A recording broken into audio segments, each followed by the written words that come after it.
அப்புறம் ஸ்னேக்கெல்லாம் வந்துட்டு நம்ம கழுத்தில் போட்டு ஃபோட்டோஸ் எல்லாம் எடுக்கிற மாதிரி நல்லா இன்ட்ரெஸ்டிங்காக இருந்துச்சு. அப்புறம் லைக் அனிமல்ஸ், ரொபாட்டிக் அனிமல்ஸ் எல்லாமே இன்னுமே சூப்பராக இருந்துச்சு பார்க்குறதுக்கு. அவ்வளோ சூப்பர்.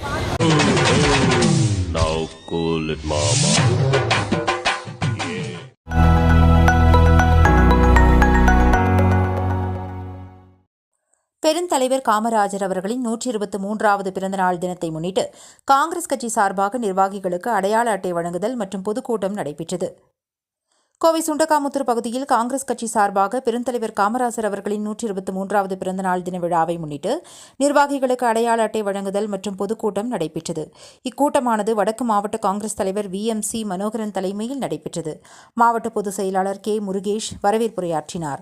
இதில் சிறப்பு விருந்தினராக தமிழ்நாடு காங்கிரஸ் கமிட்டியின் சட்டமன்ற உறுப்பினர் செல்வ பெருந்தகை அவர்கள் கலந்து கொண்டு சிறப்புரையாற்றினார்.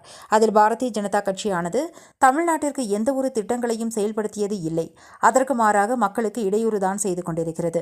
காஷ்மீரில் நடைபெற்ற துப்பாக்கி சூட்டிற்கு சரியான பதிலும் அளிக்கவில்லை. அப்பகுதியில் 5 அடுக்கு பாதுகாப்பையும் தாண்டி எவ்வாறு இந்த துப்பாக்கி சூடு நடந்தது என்ற கேள்விக்கு எந்தவொரு சரியான பதிலும் இல்லை. அதேபோல் நாங்கள் ஆட்சிக்கு வந்தால் மீனவர்கள் நலனில் அக்கறை எடுத்து அவர்களுக்கு உண்டானதை செய்து கொடுப்போம் என்று வாக்குறுதி அளித்தனர், அதையும் செய்யவில்லை.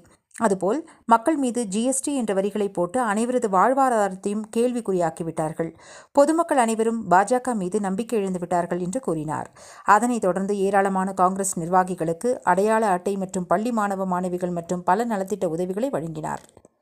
இதில் மாநில துணைத் தலைவர் MN கந்தசாமி, NK பகவதி, அழகு ஜெயபாலன், விஜயகுமார், செல்வராஜ், நவீன்குமார், மணி, ஜமாலுதீன், பொன்ராஜ், சொக்கப்புதூர் கனகராஜ், லாலிரோட் செல்வம், செல்வபுரம் ஆனந்த், சக்தி சதீஷ், கிருஷ்ணராஜன், ராஜாமணி, முகமது ஆரிஃப், சூரியபிரகாஷ், மயில், ஆகாஷ், ஆலந்துரை ராஜ்குமார், காந்தி, தாவூத் அலி, சவுந்தரராஜன், பாலாமணி, துரைசாமி, கராத்தே ராமசாமி மற்றும் சுகுணாபுரம் ஆனந்த் மற்றும் காங்கிரஸ் நிர்வாகிகள், தொண்டர்கள் என ஏராளமானோர் கலந்து கொண்டனர்.